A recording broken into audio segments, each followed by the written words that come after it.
우리 주님께서 신문을 당하시는 그런 모습을 계속 저희들이 말씀을 통하여 살펴보고 있습니다. 예수님은 죄가 없으시고 예수님을 판단할 사람이 아무도 없습니다. 우리는 예수를 전하고 또 예수님의 은혜로 살지만은 예수님을 판단하는 그런 사람들이 아닙니다. 예수님이 어떻다라고 하기보다 예수님을 믿고 예수님의 말씀을 받아들이는 것입니다. 간혹은 예수님을 팔아서 사는 사람도 있죠. 가룟 유다와 같이. 특별히 목회하는 저 같은 사람은 이런 말씀이 항상 사무칩니다. 글을 써도 예수를 이용하는 것은 아닌지 정말 그런 생각이 많이 듭니다.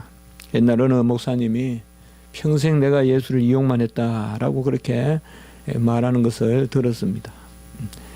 예수님을 바로 믿고 또 예수님을 바로 증거하고 한 10년 저도 그런 생각이 들 때가 있어요. 한 10년 그냥 떠나 살면 어떻겠는가. 전하지 않고 예수님만 좀 광야같이 생활해보면 어떻겠는가.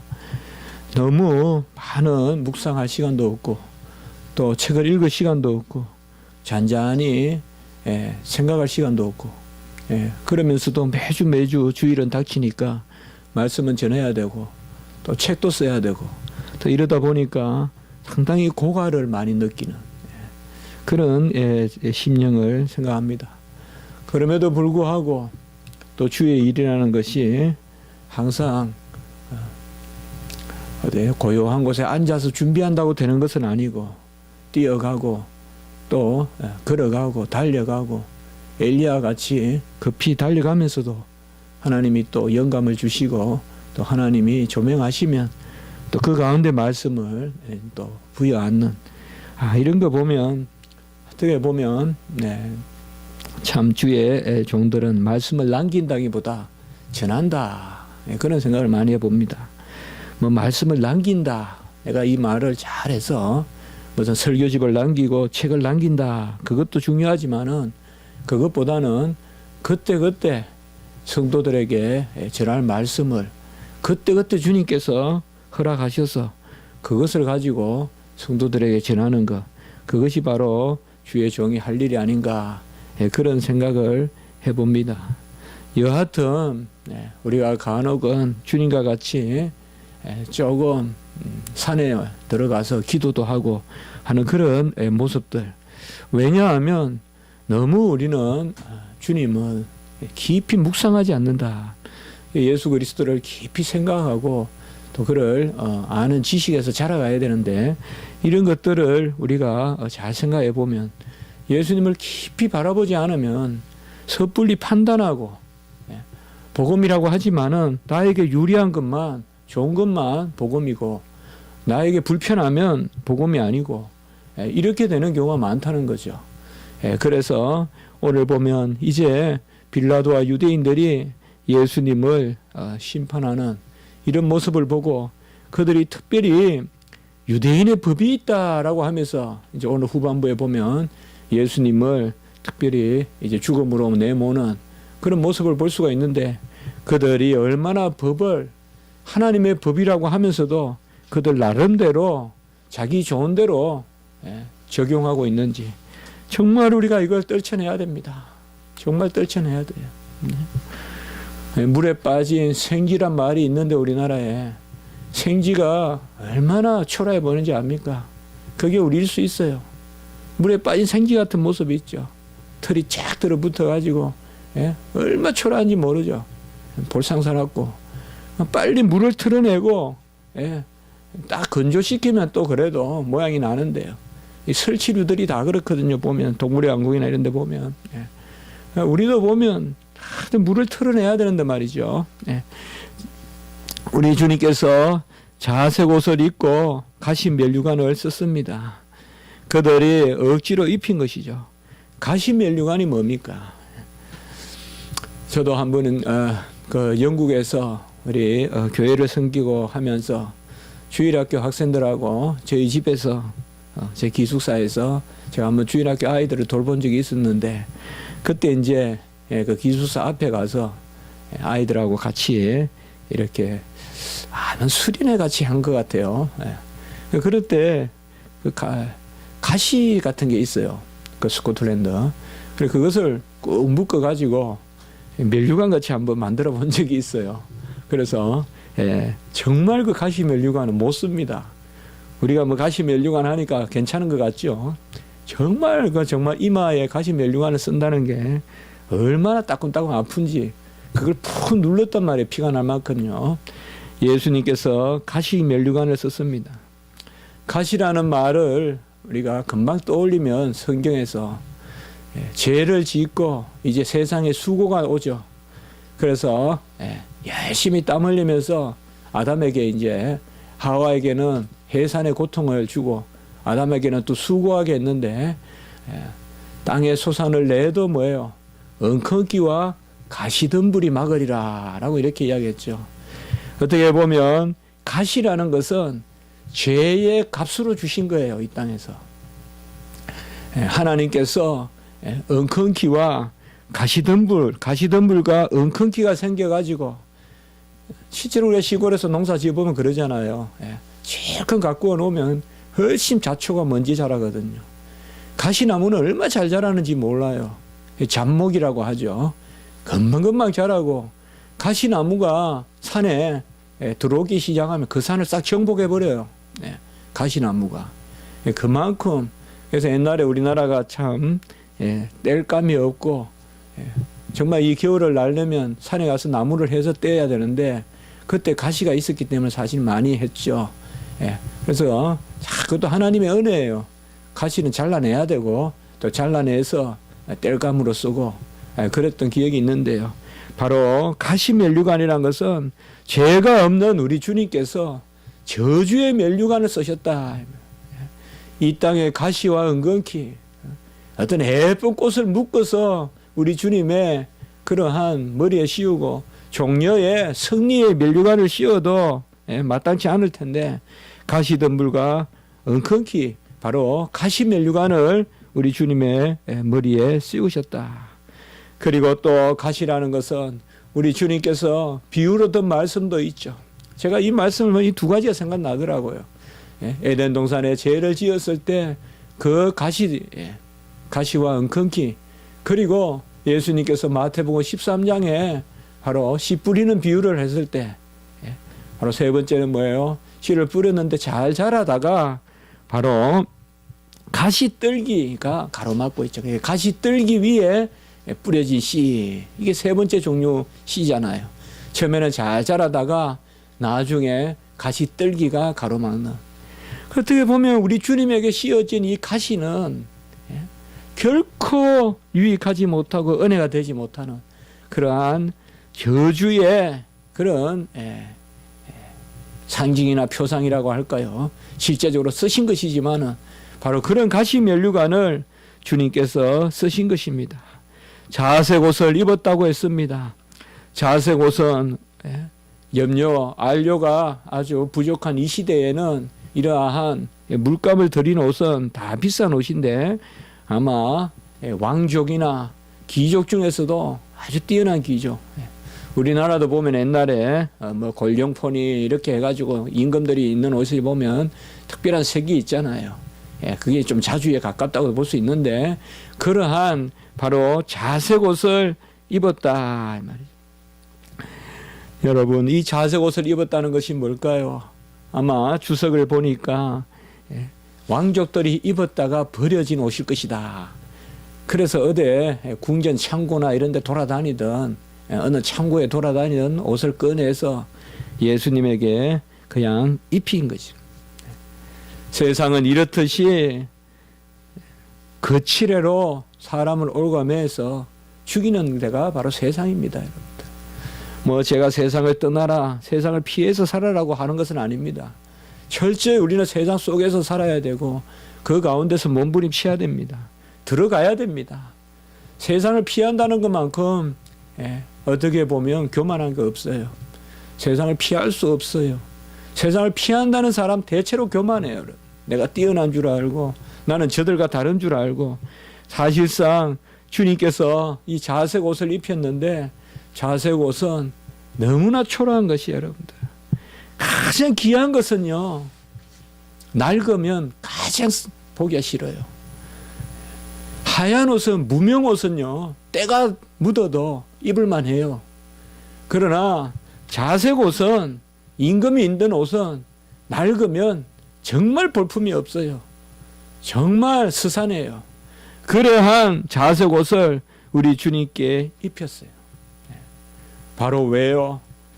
죄를 뒤집어 씌워서 죽이려고. 내가 입은 것이 아니에요. 언제 우리 주님이 왕이라 그랬어요? 언제 우리 주님이 헤롯의 옷을 탐내고 언제 우리 주님이 그러한 왕족들이 입는 옷을 입으려고 했습니까? 주님은 머리 둘 곳도 없다 그랬고 제자들에게 두벌 옷을 갖지 말라고 했으면 예수님부터 두벌 옷을 안 가지셨겠죠. 그렇게 사신 우리 주님이 무슨 자색 옷을 탐냈겠어요? 전혀 그렇지 않은 우리 주님에게 그들이 어디서 가져와서 옷을 입혀놓고는 유대인의 왕이다, 유대인의 왕이다 하면서 죄를 뒤집어 씌워가지고 이제 우리 주님을 죽이려고 하시는 것입니다. 빌라도는 이를 신문했습니다. 지난 주일에 제가 말씀을 드렸지만 새벽에 빌라도는 뛰어나고 명민했던 사람이에요.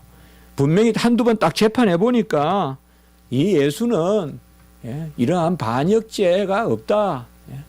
유대인의 왕을 사칭하고 이런 적이 없다. 그래서 무죄하다.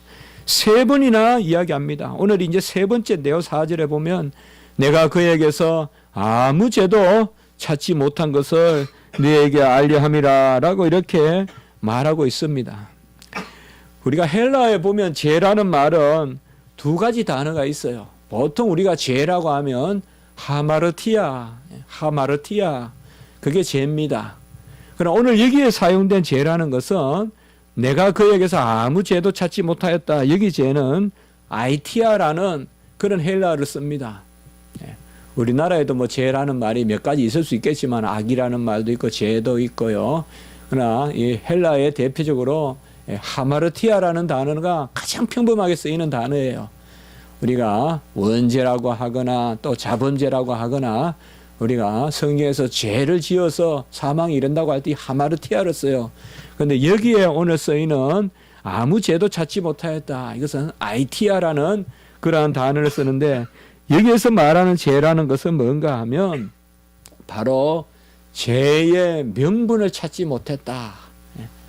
여기 죄는 뭔가 하면 소장에 기록한 제목을 뜻해요. 여기에 죄는 우리가 고소를 하려면 소장에 기록을 하잖아요. 그래서 소장을 쓰잖아요. 고소장을. 거기에 뭐 절도니 강도니 이렇게 쓸 것 아니에요. 여기에 보면 바로 죄는 그런 죄를 의미합니다. 그래서 우리 주님은 어떠한 기소할 조목도 없고 고소할 것도 없다라고 이렇게 말하고 있습니다.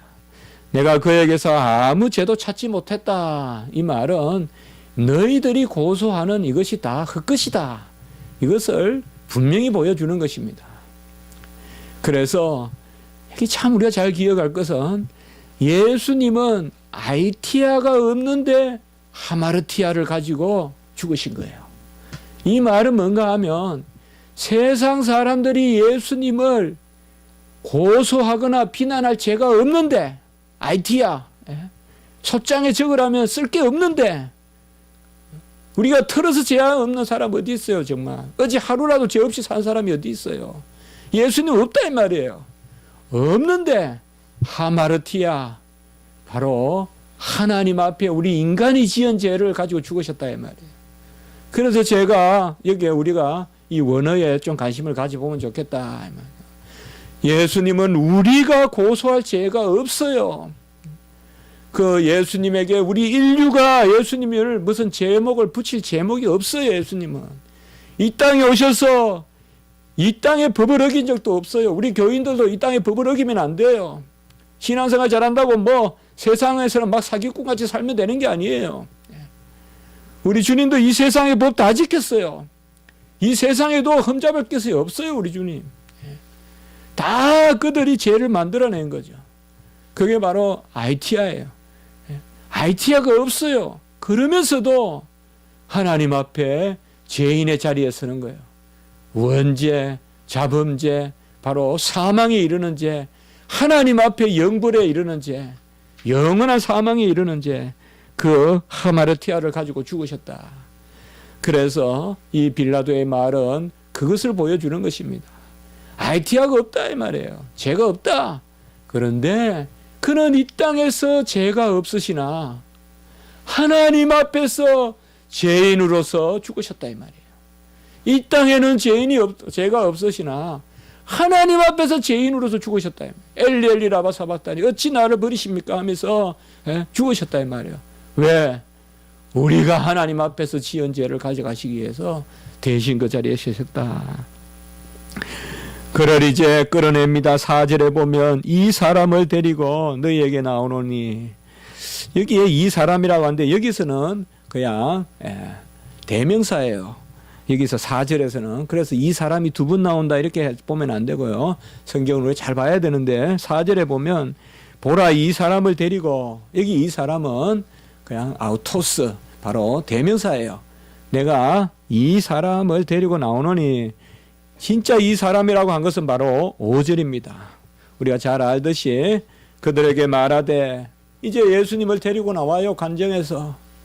예수님의 모습은 어떤 모습이에요? 이제 이미 조롱을 당하고 구타를 당하고 가시 면류관을 쓰시고 자세고 그 남루한 초라한 정말 어색한 맞지 않는 그 옷을 입으시고 관정 밖으로 나온다. 그때 빌라도가 보라 이 사람이로다. 헬라어는 이두 호안스로포스. 이두라는 말은 영어로 하면 see, behold, 보라 이 사람이로다. 바로 the man, 바로 정관사를 썼습니다. 보라 이 사람이로다. 이게 뭘 의미할까요? 라틴어로 하면 에케 호모, 보라 이 사람이다. 에케 호모, 에케는 감탄사예요. 보라 이 사람이로다. 요새는 이 제목의 책이 많지 않는데 제 방에 가면 에케 호모라는 책이 2권이나 있습니다. 그 옛날에는 이런 책들이 많이 있습니다. 이 제목의 책이 보라 이 사람이로다. 저는 이 말이 뭔가 많이 생각을 했습니다만은 이번에 설교를 준비하면서 많이 감동이 되었어요. 보라 너희들이 말하는 그 사람이 여기 있다 이 말이에요. 정관사를 썼어요. 호안스로포스, 호란 말은 그 사람이란 말이에요. 보라 너희들이 지금 고소한 그 사람이 여기 있다. 봐라. 이 사람이 어디를 봐서 왕과 같냐 이 말이에요. 이 사람이 어디를 봐서 왕과 같냐. 초라하게, 남루하게, 어디 왕과 같이 근육이 있습니까? 우리 집에 최후의 만찬이라는 그런 술을 놓은 것이 식탁에 걸려 있는데 항상 볼 때마다 보면 나머지 제자들은 전부 근육이 있어요. 울퉁불퉁하게 생겼어요. 사도 요한만 조금 좀 여성같이 이렇게 그려놨어요. 우리 예수님은 정말 몸이 연약하게 그려놨어요. 아주 옆에 보면 전부 다 울퉁불퉁한 정말 갈릴리 뱃사람들 같아요. 어찌 이 예수가 모반을 깨하고 반영을 깨하겠느냐. 보라 이 사람이로다. 보라 이 사람이로다. 이두 보라. 여러분 우리가 보라 이라면 생각나는 부분이 있죠. 보라 세상 죄를 지고 가는 하나님의 어린 양이로라. 세례 요한이 이야기했죠. 그래서 이 참 사도 요한복음을 보면 주도 면밀한데 이 보라라는 말이 크게 두 부분 우리에게 울려 퍼져요. 한 번은 세례 요한이에요. 보라. 그리고 뭐요? 세상 죄를 지고 가는 하나님의 어린 양이다. 아주 연약하고 아주 볼품없고 힘이 없고 세상 죄를 지고 가는 하나님의 어린 양이다. 요한복음 1장 29절과 36절에 이야기하고 있죠. 두 번이나 보라 세상 죄를 지고 가는 하나님의 어린 양이로라. 보라 하나님의 어린 양이로라. 두 번이나 말하고 있죠. 이 두 구절이 잘 조화가 돼요. 보라 이 사람이로라 라고 말할 때는 바로 보라 그는 유대인의 왕이 아니라 세상 죄를 지고 가는 하나님의 어린 양이로라. 어디 이 인간의 모습에 왕 반역의 모습이 있고 왕과 같은 모습이 있네요. 너희들이 봐라 여기 어디 있냐 이 말이죠. 우리 주님이 도수장의 양과 같이 무능한 사람이에요. 여러분 교회의 일은 근육으로 되지 않고 풍모로 되지 않습니다. 분명히 교회의 일은 저런 사람이 있을까? 정말 남루해 보이고 정말 초라해 보이고 그런 가운데서 주의 일이 일어나는 것입니다. 불쌍하게 보이고 그것이 바로 우리 주님의 모습이었습니다. 이제 유대인들이 유대인의 왕이라라고 우리 예수님을 기소해서 빌라도가 3번이나 아니라라고 그에게는 죄가 없다, 아이티아가 없다라고 이야기하니까 이제 유대인들은 본색을 드러냅니다. 유대인들이 어떻게 해서 예수님을 죽이려고 했을까요? 유대인의 왕이라고 생각했을까요? 아니죠. 그것은 그들이 명분을 붙인 거죠. 오늘 7절에 보면 그가 자기를 하나님의 아들이라 함이니이다. 이것이 바로 답이에요. 유대인들이 예수님을 죽이려고 한 것은 그가 하나님의 아들이다라고 했기 때문입니다. 우리가 요한복음 5장 18절에 보면 아버지가 지금까지 일하시니 나도 일하신다라고 5장 17절에 이야기하고 이 말씀을 듣고는 사람들이 뭐예요? 예수님을 핍박하기 시작하죠. 죽이려고 들죠. 왜요? 하나님을 자기의 친아버지라 하며 바로 예수님이 하나님을 자기의 친아버지라고 불렀다. 예수님을 아버지라 부르면 예수님은 누구요? 하나님을 아버지라 부르니까 예수님은 하나님의 아들이죠. 이 유대인들은 본래 예수님이 하나님의 아들이라고 한다는 것을 문제 삼아서 죽이려고 한 거예요. 그래서 이제는 빌라도가 어찌 할 수 없으니까 빌라도가 죄가 없다고 하니까 이제 본심을 드러내서 바로 그가 자기를 하나님의 아들이라 함이니이다 라고 이렇게 제목으로 붙이고 유대인들의 법을 이야기합니다. 유대인들의 법이 뭡니까? 레위기 24장 16절에 보면 여호와의 이름을 모독하면 그를 반드시 죽일지니 온 회중이 돌로 그를 칠 것이니라 라고 이렇게 말하고 있습니다. 여호와의 이름을 모독하면 그래서 신성 모독죄인데요. 이것을 지으면 반드시 죽일지니 돌로 쳐서 죽일지라. 사실 그들이 법대로 하면이라고 말한다면 진짜 그들이 법을 지킨다면 법대로 하려면 그들이 예수님을 돌로 쳐 죽여야 되죠. 이방인의 손에 넘기면 안 되죠. 그래서 사실상 법을 어기는 거예요. 이 사람들도. 법을 이용하는 거예요. 그냥 이제. 율법은 땅에 떨어진 거예요. 자기들이 좋은 대로 해석하는 거예요. 유대인의 법에 의하면이라고 했지만은 사실상 유대인의 법이 뭡니까? 하나님이 왜 율법을 주셨습니까? 율법은 오실 예수 그리스도를 예비하라고 주신 거잖아요. 그 법을 주신 것은 오실 예수 그리스도를 기다리고 예수님이 오시면 그 법이 드러나고 그 법을 이루시기 때문에 예수님을 기다리라고 준 것인데 그들은 예수님을 핍박하고 죽이는데 법을 이용하는 것을 볼 수가 있습니다. 오늘날 정말 법이라고 많이 이야기합니다. 정말 교회는 법으로 되는 것이 아닌데 무슨 교회 뉴스나 이런 데 신문이나 보면 두 기사가 있으면 한 기사는 법의 이야기예요. 무슨 법정에 갔고 또 무슨 법을 공부했다 그러면서 기고하고 보면 참 제가 아닌 말씀이지만 제대로 법 배운 사람이 몇 명이나 있겠어요. 전부 법 하면서 나오는데, 이 오늘부터 보면 법대로 하면, 진짜 법대로 해야죠. 진짜 법대로 하면 뭐예요? 그 법의 실체이자 해석이자 완성은 바로 누구예요? 예수님이시죠. 안식일이 사람을 위하여 있는 것이 아니라, 사람이 안식일을 위하여 있는 것이 아니라 안식일이 사람을 위하여 있고 안식일의 주인은 예수다라고 이야기했죠. 이게 법의 실체죠. 사람이 법을 위해서 있는 것이 아니라 법이 사람을 위해서 있다. 법의 주인은 예수님이시다. 법의 주인은 예수님이시다. 유대인들은 법을 지킨 것이 아니라 법을 이용했습니다.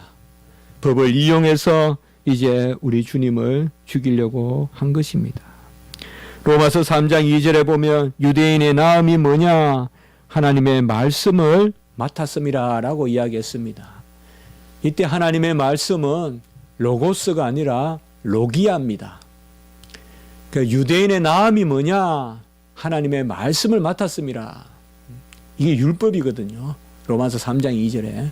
유대인의 뛰어난 점이 하나밖에 없어요. 바로 하나님의 말씀을 맡았다. 율법을 하나님이 주셨단 말이에요. 유대인들에게.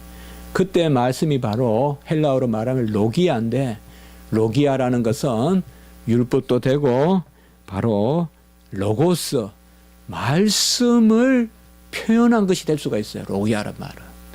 하나님의 말씀을 드러낸 것이 바로 유대인의 법이에요. 이 말은 뭐예요? 로기아가 완성이 아니라 로고스가 완성이라는 거예요.